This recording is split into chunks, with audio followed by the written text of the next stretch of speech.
সাথে আসলে হয়। আর ভালো করে ঘাঁটতে পারি না, কারণ আমার আব্বাজি একদম তাড়াহুড়ো করছিল, কিছু কিনতেও দেয়নি একদম। সেই জন্য আব্বাজিকে বললাম চলো আগে কিছু খেয়ে নিই, খেয়ে নিয়ে তারপর ভিডিওটা ফিরে আমি আর কি তোমাদের কাছে অন করবো ভাবলাম। তো আব্বাজি বললে একটু পরে খাবি, তো আমার দিকে ফিরে একটু ক্যামেরাটা ঘুরিয়ে নিলাম। আর ওখানে অনেকই ভিড় ছিল আর খুব সুন্দর লাগছিল আমাকে। সত্যি বলছি, মেটিয়া পুলিশটা আমাকে খুব খুব ভালো লাগে।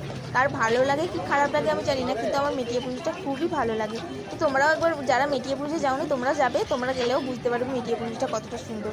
আমার তো খুব ভালো লাগছিলো, তোমাদেরও নিশ্চয়ই ভালো লাগবে। আর ওখানে যাবার পর আম্মাজির জন্য একটা বোরখা নেওয়ার ছিল, তো একটা মার্কেটে ঢুকে পড়লাম আম্মাজির লেগে বোরখা নেওয়ার লেগে। তো ফার্স্টে বোরখার দোকান অনেকই দেখছিলাম, তো আমার আব্বাজি ক্যামেরা খালি বলছে অফ কর ফোনটা ব্যাগে ঢোকা, রাগ করছিল। তো আমি তাও লুকিয়ে লুকিয়ে ভিডিওটা করছিলাম। আর আমার দিদি এখানে হাসছিল আমাকে যখন রাগ করছে, আমিও কিছু বলি না, আমি হেসে উড়িয়ে দিলাম। তো আম্মাজির জন্য আমার আব্বাজি বোরখা দেখছে।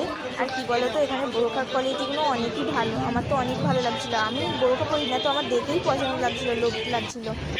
আর কাপড়ের প্রতি তো এমনিতেও মেয়েদের কোনো লোভ জানো তো, কতটা ভিড় আর আমার দিকে সবাই তাকিয়ে আছে, আমার খুব খারাপ লাগছিলো।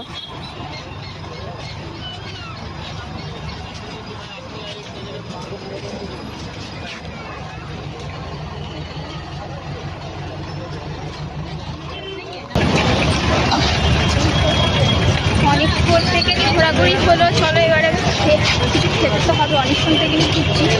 তো যাই, যে এবারে কিছু খাই, খেয়ে নিয়ে আবার ঘুরবো।